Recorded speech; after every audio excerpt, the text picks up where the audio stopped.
muchas gracias por esta pequeña entrevista. Gracias por darme un tiempo de tu apretada agenda. Bueno, yo afortunadamente ya te conozco, ya conozco toda tu carrera, pero quisiera que te presentaras hacia los demás espectadores. Dinos, por favor, ¿quién eres? Oye, pues muchas gracias por considerarme. Soy Ivonne Lona, soy académica del Departamento de Arte en la Ibero. Soy también académica de Cultura Digital en Centro de Diseño, Cine y Televisión. Actualmente estoy haciendo una especialidad en diseño del futuro, pero tengo una maestría en museos y un doctorado en letras modernas. La verdad es de que esta cuestión de los estudios es porque he sido siempre una mente muy inquieta, no me conformo con lo que está pasando y sobre todo me interesa mucho indagar en algo que desde pequeña me ha fascinado, que es justo la tecnología. Entonces la tecnología la veo en todos lados.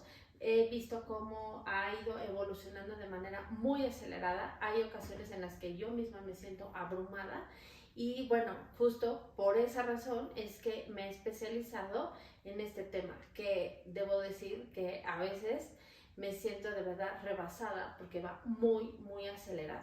Sí, no, y como tú dijiste, siempre has roto barreras enormemente en todas tus exposiciones que he sido cordialmente invitado y literalmente es como, me explota la cabeza, es como de quiero saber más, indagar más y aquí estamos.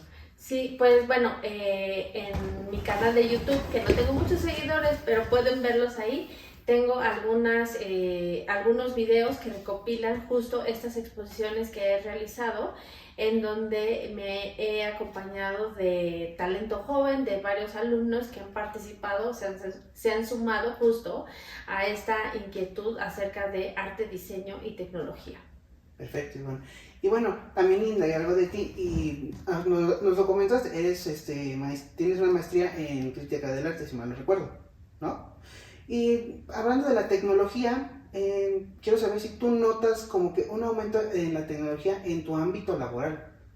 Sí, efectivamente ha ido en aumento. Creo que lo máximo en lo que llegamos en el plano educativo fue lo que ocasionó justo la pandemia, porque eso nos hizo modificar todo el sistema educativo y creo que tanto maestros como alumnos se nos voló la cabeza en cómo desarrollar contenidos o cómo desarrollar estrategias que nos pudieran ayudar en concentrarnos, en focalizarnos en seguir aprendiendo o en captar la atención de los alumnos para enseñar. Sin lugar a dudas fue todo un reto. Creo que ese fue el máximo de los extremos a los que hemos llegado, porque no solamente la pantalla se convirtió en un medio para la educación, sino también para relacionarnos, aunque no quisiéramos, porque si bien ya lo hacíamos por medio de redes sociales o la evolución, por ejemplo, de llamadas telefónicas por medio de FaceTime o estas aplicaciones que ya existían como Skype, que ya llevaban un rato, sí. O Zoom, que algunos pocos lo usábamos, o incluso el mismo Teams, pues tenían un uso realmente pues muy bajo, muy nulo por solamente algunos segmentos, ¿no? Pero sin lugar a dudas esto explotó justo cuando nos cae la pandemia, nos encerramos forzosamente. Entonces toda nuestra vida gira en torno a nuestro hogar y tenemos salida al mundo por medio de una pantalla, ¿no? Eso ocasionó, al principio pues era como una inquietud, ¿qué vamos a hacer? ¿Cómo está la incertidumbre? Ya después viene un hartazgo. Y ya después en el ámbito laboral se conoce como burnout, este exceso de trabajo, estrés que está ocasionando justo pues toda esta tensión en que tu recámara o tu casa o tu cocina, tu misma sala se convierte en tu espacio de descanso, sí. Se convierte en tu espacio de trabajo. Entonces la separación de tareas pues se diluye a veces un poco si no tienes orden, pero también la salud mental es algo que nos afectó justo por este encierro. Entonces en el medio laboral en el que me desenvuelvo, que es el ámbito educativo, pues se ve trastornado pues por esta cuestión que en mi caso se lleva también hacia lo hacia lo laboral me lleva hacia lo educativo me lleva hacia lo social, entonces se vuelve algo en el que no se puede separar. Ok, sí, y pues todo lo que dijiste sí tiene un peso enorme ahorita, porque la mayoría, de mi caso, algunos compañeros conocidos, dejaron de estudiar por el simplemente de la pandemia. No nos pudimos acoplar, incluyéndome, pero ya después como de, no, aquí o te acoplas o te mueres. No puede haber un lapso, no debe haber una brecha, porque si no, ¿qué va a seguir después? Te debes de actualizar a lo que venga. Sí, sí, así es, pero también es una realidad y es parte de esto, que también la tecnología lo que ha provocado es que tanto jóvenes como niños se vuelvan autodidactas. ¿Por qué? Porque todo está en la red. Entonces aquí el cuestionamiento viene después, y entonces ¿para qué están los maestros? Y entonces ¿para qué están las escuelas? ¿Para qué está la institución que es la que rige o la que dicta la norma de qué conocimiento es válido, ¿no? ¿Por qué? Porque tiene una persona ahí que lo está validando. Entonces, este sistema educativo también se pone en riesgo. No es nada más que los jóvenes o que los maestros no sepan ordenarse, sino que también la tecnología propicia justo mentes curiosas, en donde también mentes curiosas, retos también que le ponen a la educación, que le ponen también a los maestros, que le ponen también a los padres. ¿Por qué? Porque todo está en la red. Entonces, estamos a un clic para saber de todo, absolutamente de todo. Entonces, ¿en dónde estaría el valor de educar o de aprender? ¿No? Y eso, perdón, en el caso de tu generación, pueden no sentirse tanto como lo es en los niños mucho más pequeños, que son la generación alfa, que son los que tienen aproximadamente 11 años y que todavía siguen naciendo hasta el 2025, son ese bloque generacional que algunos, los que son más pequeños y empezaron sus primeros años de estudios, les han llamado incluso también los pandemials, porque son los hijos de los millennials, y son esos niños que empezaron su educación por medio de una pantalla ocasionada justo por la pandemia, y que no solamente esta parte de aprendizaje que puede llevar a una confrontación de lo que estás diciendo no es cierto, ¿no? Que eso pues también el ser humano tiene sus propias limitantes, pero en el caso, por ejemplo, de los niños, lo hacen más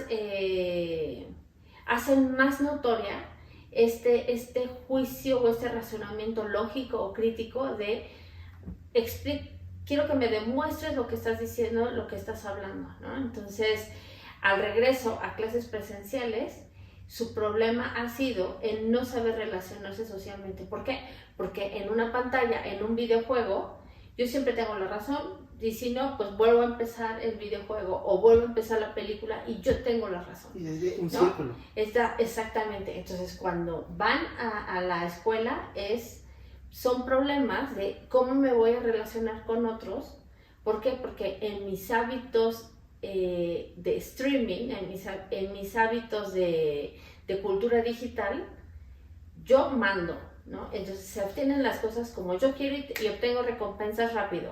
O me matan en el juego, o me sacan del juego, o me premian y sigo. Okay. En la escuela, ya con sus compañeros, tienen que aprender o reaprender a negociar, a relacionarse con el otro, o cuidar las formas en las que estás hablando. No es lo mismo hablarle a una máquina que hablarle a un ser humano en el que sí me va a responder inesperadamente. No sé si de manera agresiva, no sé si se puede poner muy sensible. Entonces, todas esas reacciones se volvieron como parte de un laboratorio social de cómo van a reaccionar, ¿no? Y cómo lo voy a hacer yo, o sea, cómo me voy a relacionar, cómo voy a quedar. Entonces es todo pues un paradigma de lo que son estas relaciones humanas, este comportamiento social que ha ocasionado toda esta tecnología y estas condiciones que nos han llevado a estos extremos. Una máxima actualización de la parte humana, pero también, como dices, no depender tanto de la tecnología, porque va a llegar algún momento de que, no sé, digamos, tengamos una prótesis o tengamos, en dado caso de que sufra de daltonismo o que alguien tenga daltonismo, no ve los colores y quiera criticar una obra de arte y no lo pueda ver. Tenga que hacerse algo para ver toda la gama de colores, por, ya sea por algún tipo de sensor o algo. Que es a lo que viene mi siguiente pregunta. En un ámbito, ya sea como crítico del arte o en el arte, en todo el sentido de la palabra, ¿tú estarías de acuerdo en algún tipo de hibridación o que haya un aumento en la tecnología por parte del ser humano? Bueno, esa es una pregunta muy filosa porque tiene varias aristas.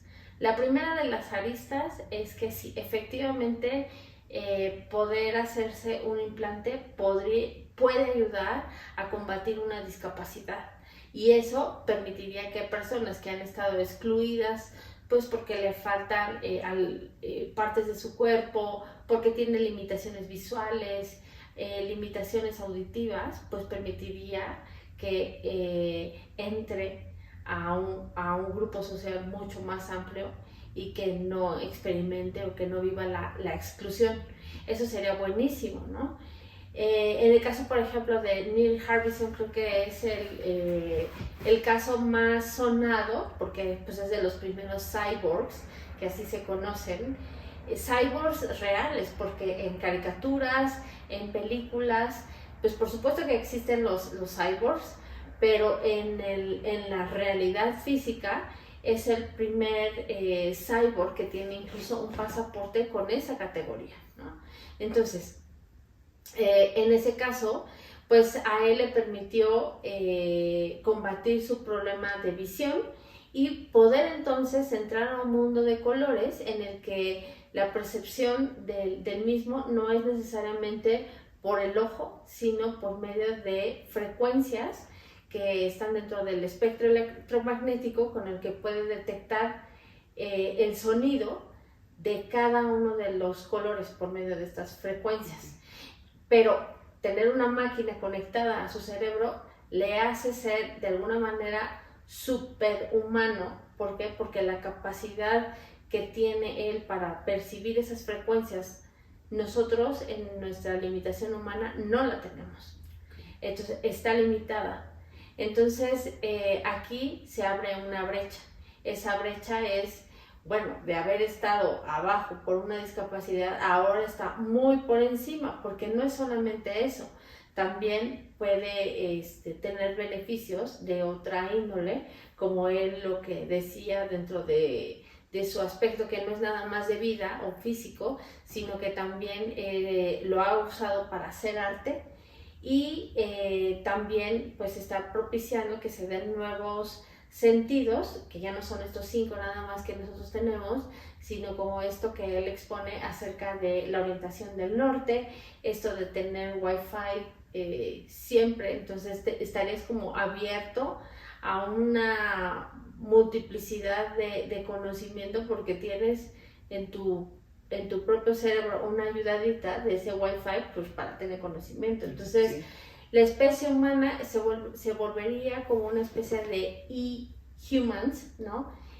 Humanos digitales, que eso también, la siguiente arista es hasta dónde de manera ética es conveniente esto, ¿no? Okay. Porque sin lugar a dudas las personas que pudieran optar por hacerse una modificación corporal o un implante biónico, realmente serían pocas. ¿Por qué? Porque el acceso a la tecnología, a pesar de todo, todavía hoy en día es muy es limitado.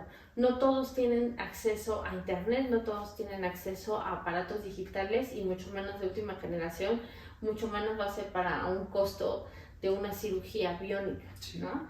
Entonces, yo lo que preveo es que en un futuro no muy lejano, de hacerse estas prótesis con más frecuencia, podría llevar a la creación de un mercado de lujo. ¿Por qué? Pues porque si estos aparatos son caros, poder implantártelos, pues llevaría también un costo elevado, esta modificación corporal, que no todos podrían hacer y que de hacerlo provocarían también pues una diferencia por encima de lo que significa la capacidad humana de acción o de interacción o de percepción del mundo. Sí, pero en un ámbito artístico, como lo acabas de mencionar, ¿tú estarías de acuerdo a que te hicieras eso? Pues es que ese puede ser pretexto. Ajá, pero... Ese puede ser el pretexto para estar también dentro de otra categoría, que de cualquier forma los artistas siempre han estado en otra categoría a través del tiempo, ¿no? Uh-huh. Pero en el último año explotaron manifestaciones artísticas como los NFTs, que le dieron un twist completamente a la vida del arte y de la cultura. Entonces estas manifestaciones artísticas pues deja al descubierto que estas manifestaciones digitales, que durante mucho tiempo el arte digital o el arte electrónico o el net art pues habían estado, pero eran como poco los accesos o poco el interés por esto. Pero sin duda alguna la explosión de los NFTs está acompañado también de mercados digitales, está acompañado también de un contexto en el que vemos una explosión del uso de internet, de apps, de software, de conexiones de streaming, digamos que vienen acompañados. El mismo contexto está propiciando una explosión de la cultura digital.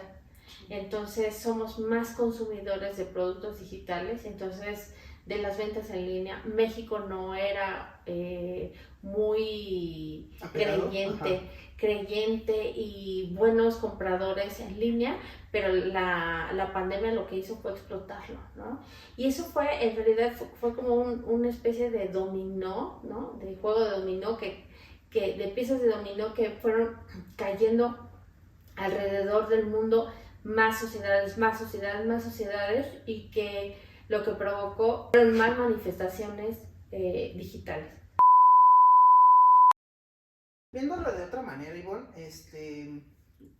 ¿el arte cambiaría de alguna manera, por llamarlo así, si interviene la tecnología? ¿A qué voy con esto? No como los NFT o como se está llevando actualmente este ámbito en esta combinación entre el arte y la tecnología, sino que literalmente ya llegue un robot a hacer arte. ¿Cambiaría la manera de criticarlo o la manera de ver el arte? Sin lugar a dudas cambiaría. Lo que no sé, ahorita escuchándote, estaba pensando justo acerca de una capacidad humana que es justo la creatividad y también la sensibilidad. Estas dos cualidades me parece que es un claro diferenciador de la inteligencia artificial, que sería hasta ahorita la que podría reemplazar en algunos ámbitos al ser humano. No es que no sea posible, ¿por qué? Porque desgraciadamente la tecnología está cada vez más avanzada, pero desarrollar estas cualidades o poder implantárselas a un robot, a una inteligencia artificial, sería bastante complicado. Me parece que el ser humano, si hay algo que lo distingue y que lo podría salvar, incluso justo de esta rebelión robótica, rebelión de las máquinas que yo estoy previendo, porque es absorbente y cada vez son más inteligentes y cada vez hay más. ¿Saben más de ti? Exactamente. Podrían hacer obra mediante algoritmos. Creo que eso sí se podría hacer. Pero serían tan recurrentes, tan frecuentes, llegaría a un punto, creo yo, en el que podrían incluso quedarse limitadas. ¿Y qué más se podría hacer? Okay. Y ese sería un distintivo y un gran diferenciador de los humanos contra los robots, la creatividad. que la creatividad, como esta cualidad que tiene el ser humano, le permitiría explorar, le permitiría curiosear por distintos ámbitos para poder crear algo. Y en la medida en la que tú o todos los jóvenes y los niños desarrollen su creatividad, yo sé que a veces es pesado, yo sé que a veces es cansado, pero tienes que encontrar un ámbito, un motivo que te lleve a hacer más, a curiosear más, a trabajar más en eso que te gusta. Podrían ser la misma fotografía, el mismo cine, los mismos dibujos, el estar haciendo construcciones, el poder estar modelando, todo eso, ¿no? Incluso hasta cocinar, incluso hasta cuidar tus propias plantas, observar cómo se comportan los animales, todo eso que te llena, todo eso que te apasiona, si te nutres de eso y lo sigues haciendo y empiezas a trabajar tu creatividad, no sé, proponiendo nuevas soluciones, nuevas maneras de decir las cosas, nuevas formas de hacer las cosas. En la medida en lo que trabajes, vas a llegar a poder desarrollar la innovación, que la innovación sería este cambio en la manera en la que se han hecho las cosas o que tú has hecho las cosas. Eso se requiere de un trabajo diario y constante para poder llegar a esto. Ese es el diferenciador que nos que puede ser un diferenciador, pero también nos está hablando de un factor de competitividad frente al mundo, frente a los demás.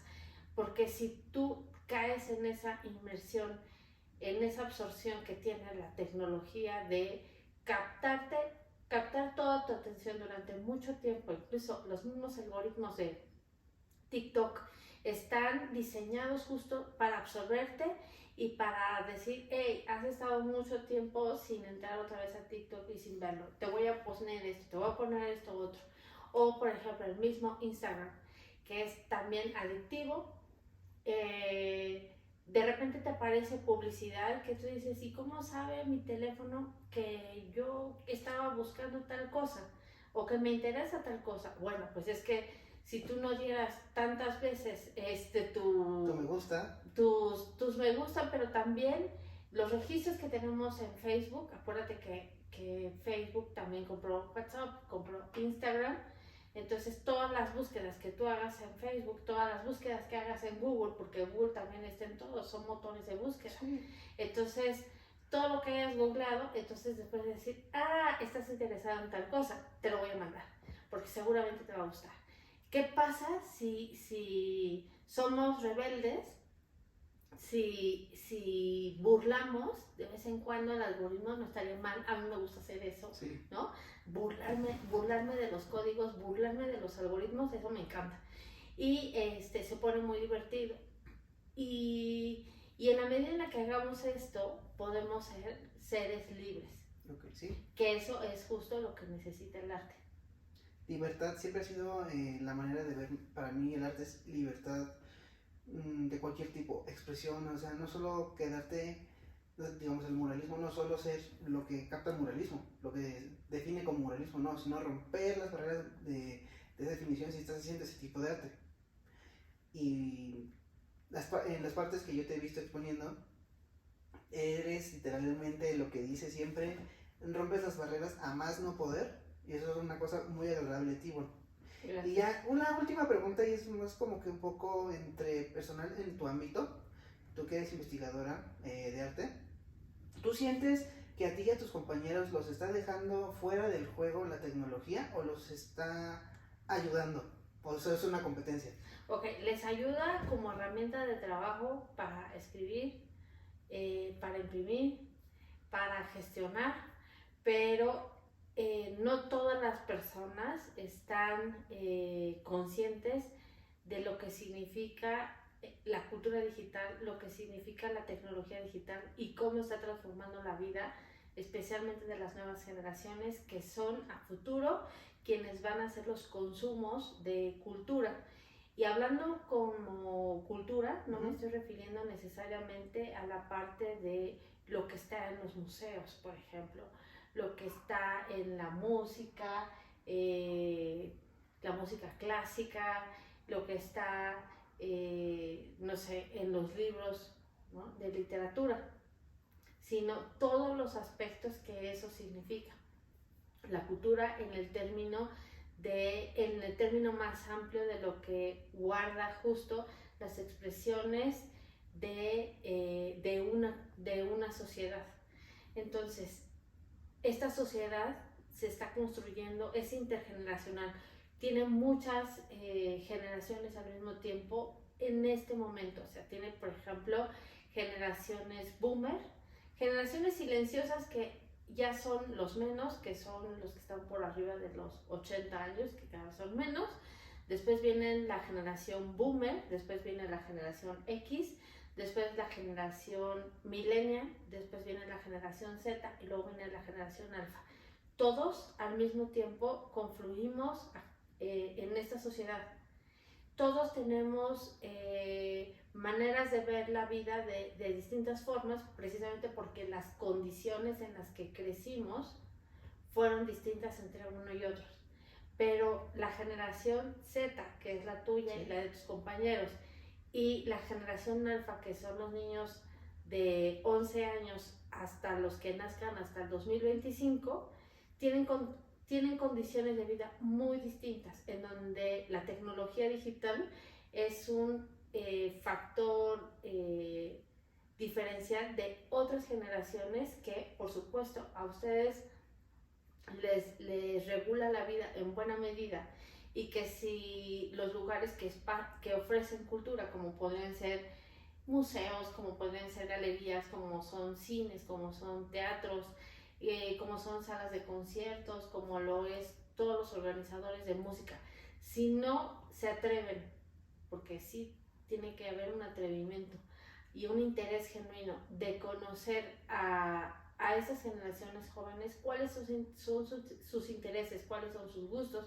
qué es lo que están esperando del mundo, si es que tienen sueños. ¿Por qué no tienen sueños? Porque muchas veces nada más ven a influencers que les dicen qué es lo que tienen que hacer, pero que no son necesariamente personas que se les critique, que se les juzgue por realmente qué me estás ofreciendo, ¿no? ¿Qué tanto puedo crecer yo como persona? ¿Qué tanta libertad de pensamiento tengo si tú me estás diciendo cómo actuar? Si no hay un interés genuino de las personas mayores, que son las que controlan por el momento la cultura, ¿qué es lo que está pasando en generación Z? En generación alfa difícilmente se van a hacer proyectos de cultura asertivos para estas personas, para estos segmentos. ¿Por qué? Porque la tecnología digital está ofreciendo a muchas compañías desarrolladoras de productos de cultura digital, como pueden ser videojuegos, como puede ser música por streaming también, como puede ser también películas o caricaturas por plataformas como Netflix, Amazon Prime, Disney, Paramount, Disney Plus, todo esto. Si no hacen una cultura o una cartelera cultural dinámica, efervescente, innovadora, acorde con los tiempos, eso se va a perder. O sea, se va a perder el interés de ir hacia esos lugares, cuando son lugares que pueden ser explotados para incentivar justo la creatividad y desarrollar la innovación. Pero si no se habla el mismo idioma, porque no hay un conocimiento genuino de saber cuáles son sus gustos, sus diferenciadores, pues va a haber una separación, como lo que ha pasado, en el que no hay mucho interés de los jóvenes, que son los que podrían tener más autonomía, para visitar museos o este tipo de espacios. Pues sí, algo que nos quieras compartir más acerca, hacia nuestra generación, hacia mis compañeros. Bueno, que desarrollen más su creatividad, que no se cansen, que se rebelen contra el algoritmo, que no nos manipulen, que ejerzcan mucho el pensamiento crítico. Y como pensamiento crítico me refiero es que no se crean lo primero que ven en WhatsApp, no se crean lo primero que les llega porque lo vieron en internet. no lo validen tan rápido porque alguien se los dijo o porque les llegó ese mensaje y es sensacional. No, confronten, indaguen, escuchen muchas opiniones y de varias opiniones, entonces ejerzcan un criterio propio o que saquen su propia conclusión, que por supuesto va a estar apegada a sus propios valores o a sus propios conocimientos, pero no se queden con lo primero que les digan, porque eso va matando también su capacidad de discernimiento acerca de lo que les está llegando, ¿no? Entonces, en esta era de la comunicación digital es fácil perderse en este océano del internet. Entonces, confronten, dedíquense a explotar al máximo su creatividad desarrollando lo que más les gusta hacer, disfruten la vida y pues ya. Bueno, pues muchas gracias, Ivonne. Fue una entrevista un poco, no un poco, fue demasiado productiva y un poco me abrió la mente.